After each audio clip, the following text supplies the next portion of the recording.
Достар, баршаңызға қайырлы күн. Ал менің каналымда бүгін әр қазақтың дастарханында болатын осындай бауырсақ пен қолдың нанын пісіретін боламыз. Менің рецептімді сізге бүгін көрсетемін. Әр қайсыларыңыздың өздеріңіздің жасау әдістеріңіз бар екенін білемін. Ал мен бүгін өзімнің осындай дайындалатын әдісімді көрсететін боламыз. Сіздерге бір қамырдан осындай бауырсақ пен нан істейтін боламыз. Бұл жерде мен барлығын мөлшерін өлшеп қойдым, сіздерге түсінікті болатындай. Мына менің тегенемде ыдысымда 4 килограмм ұн, және де осыған 3,5 ас қасық ашытқы салдым, және де 4 уыс қолмен өлшедім, 4 уыс қант, және де 1,5 уыс тұз салатын боламыз. Бірақ қанты мен тұзын нанымызды илеп болған кезде дәмін көруге болады. Егер де аз болса тағы да қосасыздар. Енді осы құрғақ ингредиенттердің барлығын араластырып аламыз осылай қолмен. Сосын үстіне су құятын боламыз. Судың мөлшері барлығын мен астына жазып қоямын. Негізі мен өзім көз мөлшерімен құямын. Сіздерге түсінікті болу үшін барлығын өлшеп жазатын боламын. Осылай жылы су болу керек міндетті түрде.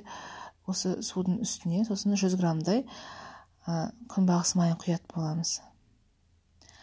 Қамырымызды жақсылап билейміз. Осындай құрап қалған жерлеріне су құйып отырып жақсылап билеп аламыз.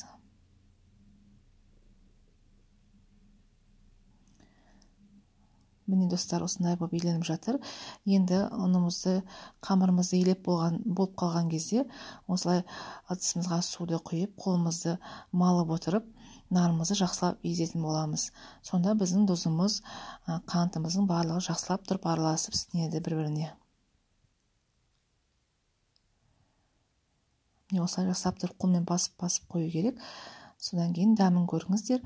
Егер тұзы, қанты аз болып жатса, үстіне қосып тағы да осылай суға қолымызды малып билеп жіберуге болады. Енді осылай кішкене қолыма сұйық май құйып, ыдысымыздың жан-жағына жағып, қамырымызды жақсылап билейміз. Ыдысымызға ұнымыз жабысып қалмас үшін осылай күнбағыс майымен майлап аламыз. Енді осылай астың барлығын жақсылап қолмен алып билеп, ұнымызды жауып қоямыз. Біздің қамырымыз көтерілгенше бетін табақпен жауып қоя тұратын боламыз. Ал достар, міне біз ұнымызды қойып қойдық. Енді біздің қамырымыз көтерілгенше осылай қолдың пешінде пісіретін боламын бүгін. Жазғы үйімде, жазда көшетін үйімізде, кухнямызда, яғни қол пеш бар, соған пісіреміз. Енді осылай жазғы мезгіл болғандықтан, күзгі мезгіл болғандықтан, жазда осындай кепкен қиларымызды жағып, қазір бауырсақ пісіретін боламыз. Енді менде нан жабатын пешім жоқ, сондықтан нанды біз үйдің духовкасына пісіретін боламыз. Бала кезімізде бірақ анамыз осындай қиға жабушы еді. Енді ондай пешім қазіргі уақытта жоқ. Сондықтан да енді осы бауырсағымды қол пешке осындай қимен пісіретін боламын. Пешке пісірген бауырсақтың дәмі ерекше болады деп жатады үлкен кісілер. Иісінің өзі басқаша болады деп. Сондықтан да бүгін сіздерге пешке пісіріп көрсетемін. Осылай қиымызды жинап, отынымызды дайындап қоямыз. Қамырымыз көтерілгенше. Осылай екінші ұлыммен, өзі осындай қи жинағанды жақсы көретін ұлым, бірінші жүгіріп тұрады, мен жинаймын деп. Көмекшілерім менің. Міне осылай отынымызды дайындап қоямыз. Отынымыз дайындап болғанша менің қамырым көтеріліп қалды.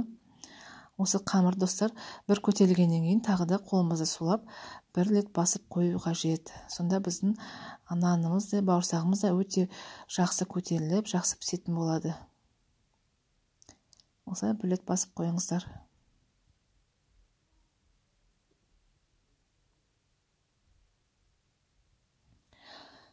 Достар, міне мен бір рет басқаннан кейін қамырым екінші рет көтерілді.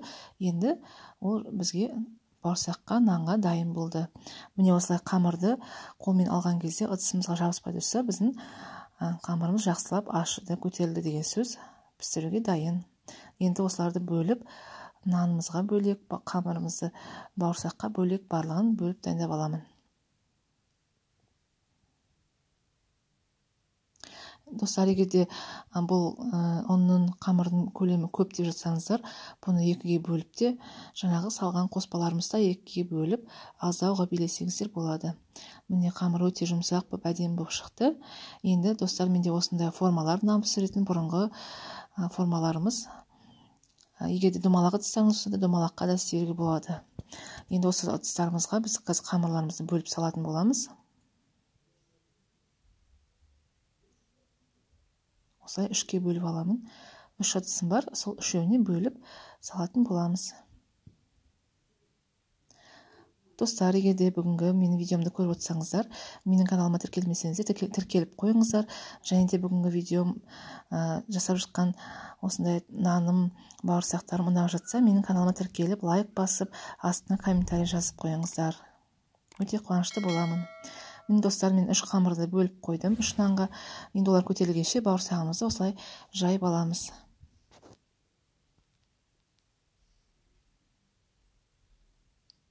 Бауырсағымыз қатты жұқа болмау керек. Орташа көлемде, орташа қалыңдықта болу керек, сонда әдемі үлкен болып піседі. Міне жайып алдым. Міне достар, қалыңдығын осындай болу керек. Бұдан сәл қалыңдау қылсаңыздар да болады. Менде осындай горохтың ыдысы, осылай шеттерін барлығын тегістеп алып, осылай бауырсақ басуға өте ыңғайлы ыдыс, әдемі болып кесіледі. Бұндай ыдыстарыңыз болмаса да әртүрлі домалақ ыдыстармен кесуге, басуға да болады. Осылай әдемі қылып басып алыңыздар. Міне осындай қалыңдықта болу керек. Достар, міне бауырсақтарымды барлығын басып алдым. Енді осы бауырсақтарды қазір пешімізге апарып пісіретін боламыз. Мен бауырсақтарым міне дайын болғанша, наным да көтеріліп қалыпты. Енді осы нанымды бауырсағымды пісіргенше қазір духовкаға салып кетемін. Бауырсағымыз дайын болғанша біздің нанымыз дайын болып қалады. Міне осындай үйдегі духовкама пісіремін. Әзірше біздің үйде ондай нан жабатын пешім жоқ, сондықтан да осылай духовкаға пісіре беремін. Енді қаладағыларға осылай духовка ыңғайлы ғой, пеш жоқ болса, духовкада да өте әдемі жақсы пісетін нандар. Міне жазғы үйдегі пешімді қыздырам. Осыған жинаған қиларымызды салып, пешімді қыздырып, майын қыздырып, бауырсағымызды пісіреміз ары қарай.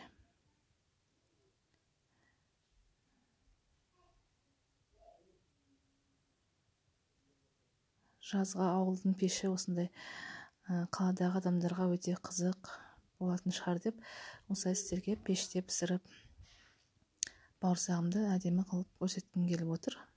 Достар, енді міне майға жартылай мен сұйық май қойып, жартылай осылай тон майымды, өзімнің қыста шыжғырған тон майымды қосамын. Сонда біздің бауырсақтарымыз майды өзіне сіңірмей әдемі болып шығады. Және де дәм береді, өте ерекше дәм береді тон маймен. Енді әркімге өзіне ұнайтындай шығар. Мен өзім әрқашан осылай тон маймен пісіріп отырамын. Енді қызып тұрған майымызға осылай бауырсақтарымызды салып, қызарғанша әдемі қылып пісіреміз.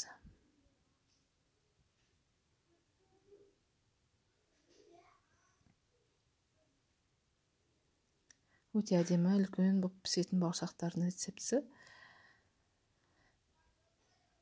Бұл менің өзімнің жеке рецептім.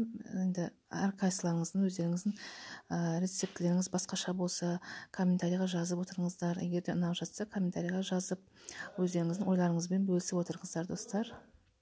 Міне осылай қызарғанда екінші жағын өстіп аударып, ары қарай қызартып, бауырсақтарымызды барлығын пісіріп аламыз.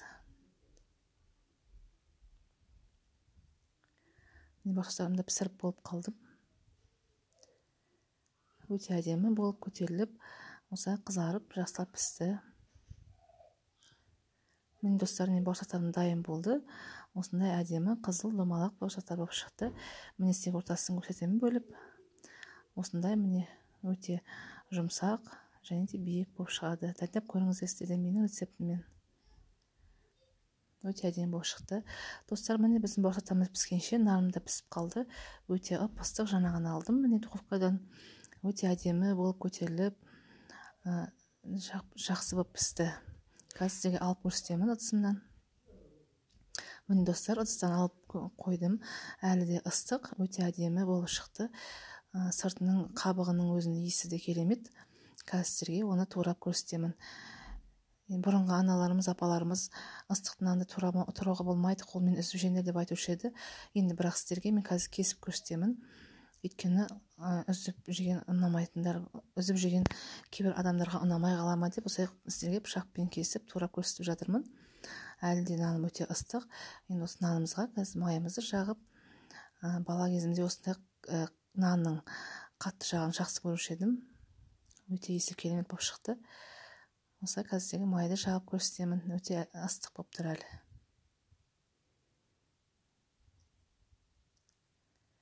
Міне үйдің духовкасында да осындай керемет нан пісіруге болады, достар. Дайындап көріңіздер, жасап көріңіздер. Өздеріңіздің әдістеріңіз, рецептеріңіз болса менімен бөлісіп отырыңыздар.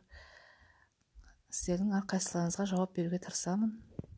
Міне достар, көріп отырғандарыңыздай наным өте ыстық, сары майым осылай еріп наныма сіңіп жатыр. Міне осындай көтеріліп, ортасы бәрі толығымен пісті.